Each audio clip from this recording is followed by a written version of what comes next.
periódico. Roberto, como siempre, un gusto. Buenas tardes. ¿Cómo están? Muy buenas tardes. Buenas tardes. ¿Cómo ves esto que publica el día de hoy el periódico La Jornada, donde pues ya prácticamente Citi dice está pues ya previniendo que gane Andrés Manuel López Obrador? Pues fíjate que yo creo que sería importante como aclarar que sí, bueno, Citi es un jugador importante, pero no es el único y habrá, esto viene a raíz también de un documento, de un análisis que se hizo posterior al debate, donde dice que sí están las encuestas anticipando a un ganador, pero también reconoce que no todo está ya definido. Y esto es importante y sobre todo hacer énfasis de la conformación del Congreso, y creo que esto ha sido una situación, como ustedes saben, quien tiene información anticipada, quien tiene la proyección más acertada, pues va a ganar en el mercado. Y es decir que tú te tendrías que mover tus posiciones, es decir que compras y que vendes, pues de manera anticipada, siempre buscando el mayor rendimiento.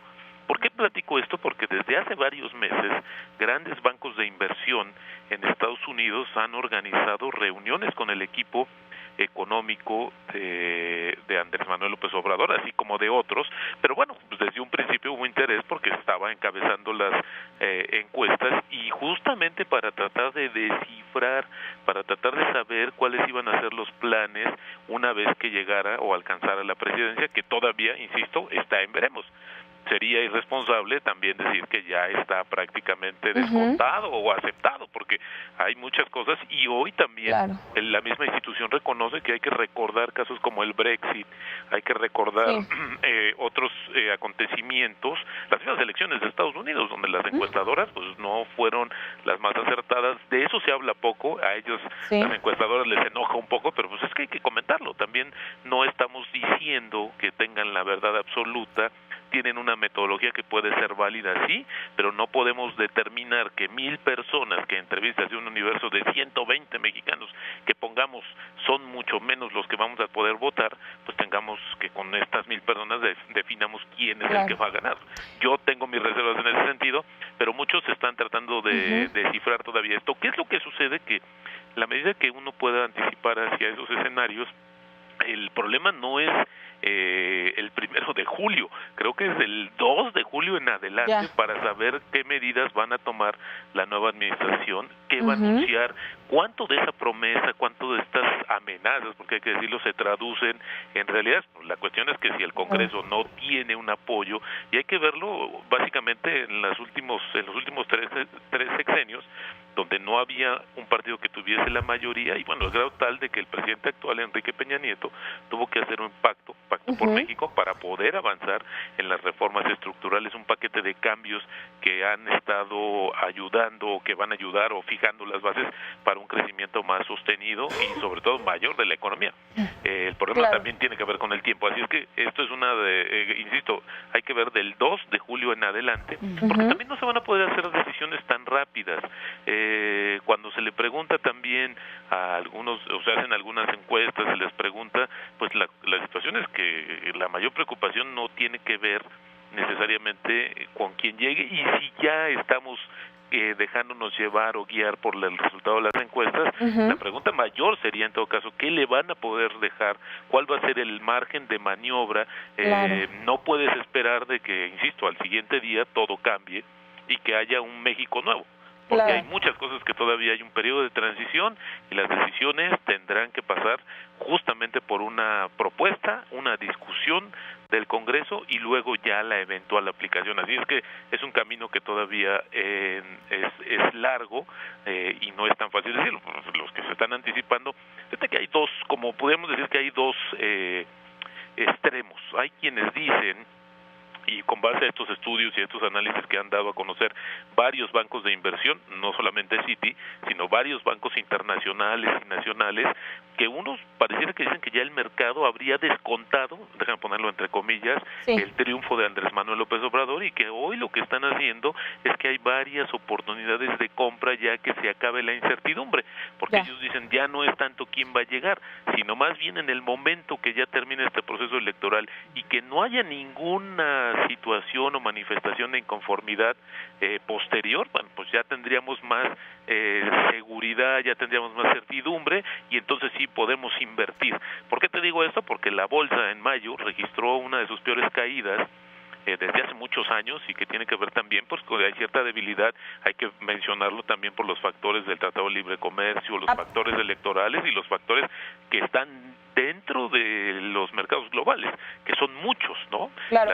Roberto, a propósito de esto que comentas de la certidumbre, que fue mucho de lo que se habló en los últimos, hace unos meses con Andrés Manuel López Obrador, que iba a hacer que iba a desestabilizar la economía. En este caso, ¿qué opinas de esta idea que dice la economía mexicana en caso de que llegue Andrés Manuel López Obrador? Pues no corre mayores riesgos, y lo dicen textual. La economía mexicana, consideran, ha sido bastante resistente a los choques externos y con un buen crecimiento, y esto podría mantenerse así incluso hasta 2019. ¿Qué opinas de esto? Pues mira, la verdad es que también yo había que recordar que ya en otro reporte del mismo banco habían dicho que sí iba a haber una cuestión más complicada y delicada, una amenaza incluso, ¿no? Entonces yo creo que hay que ver también un poco qué tan sostenible es la teoría en el tiempo, porque bueno, pues hoy no puedes decir que estás viendo una situación de que antes era una amenaza, hoy no, porque al principio era, porque bueno, pues había todo lo que necesita una economía, lo que menos puede tener son cambios bruscos, son como golpes de timón, porque eso sí es una situación que lo único que genera es más incertidumbre, más desconfianza entre los inversionistas que prefieren llevarse su dinero hacia otros lugares.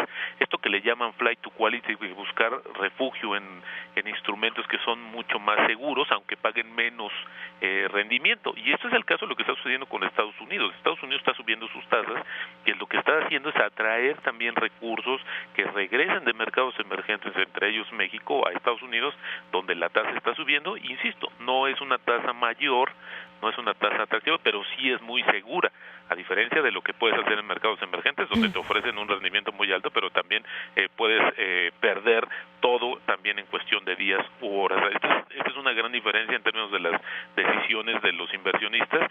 Y si tú has pensado, lo que ya tuvo que salir se va a acelerar un poquito con el tipo de cambio, porque viene el nerviosismo. Hemos revisado las 3 elecciones anteriores y vemos que este ciclo de días previos a la elección, pues sí hay una mayor presión del tipo de cambio y luego pues se tiende a estabilizar.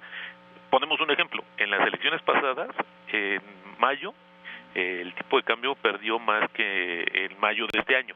En mayo de aquel entonces perdió más de 10% y en este un poquito más de 6%. ¿Pero por qué? Porque en el 2014 teníamos una situación muy compleja de la desaceleración de la economía china, estaba todavía el tema de Grecia, estaban otros temas que estaban involucrando en la coyuntura. Hoy tenemos temas distintos, el Tratado de Libre Comercio, que es uno de los más importantes, y creo que también la amenaza de una guerra comercial generalizada, que no solo involucra a Estados Unidos, México y Canadá, sino ustedes saben que también los aranceles que pusieron al acero y al aluminio, pues están contra Europa. Hay una situación que tiene que ver con China, que es el verdadero problema. En sí, en general, esta es una ensalada muy rica de factores que cada día se están cambiando, se están modificando, y que estos son los que también tienen un impacto, porque hoy tenemos un tipo de cambio que absorbe de manera mucho más rápida el impacto. Antes era el termómetro de la economía, ustedes recordarán, decían que era la bolsa. Hoy en realidad es el tipo de cambio, donde ahí hemos visto los impactos de manera mucho más acelerada. Y por cierto, hoy, fíjate, está ahorita cotizando en 20.82 el tipo de cambio en su modalidad interbancaria, que ha tenido una presión. En la mañana tuvo también alguna repercusión por la decisión de política monetaria en Europa, y luego bueno, pues la de ayer fue la de Estados Unidos, y así se van sumando. Entonces creo que sí es interesante hacer esa distinción, y sobre todo para ver, conforme se va acercando el día de las elecciones, cuánto sí está influyendo ese factor político en las decisiones de los inversionistas. Yo hoy diría que del tipo de cambio como se encuentra está más relacionado con un 70% por factores externos, yo diría un 20% también por el tema comercial y un 10% por el tema electoral. Y ese 10% es parte de estas posturas en caso de Citi. Dice, eso es uno nada más, hay más. Vamos a estar esperando, por supuesto, a que llegue el día de la elección. Esto no se acaba hasta que se acaba, y posteriormente, al 2 de julio, ya estaremos platicando, Roberto. Por supuesto, también antes, y para platicar de ello. Muchas gracias. Muy buenas tardes. Al contrario. Hasta luego, muy buenas tardes.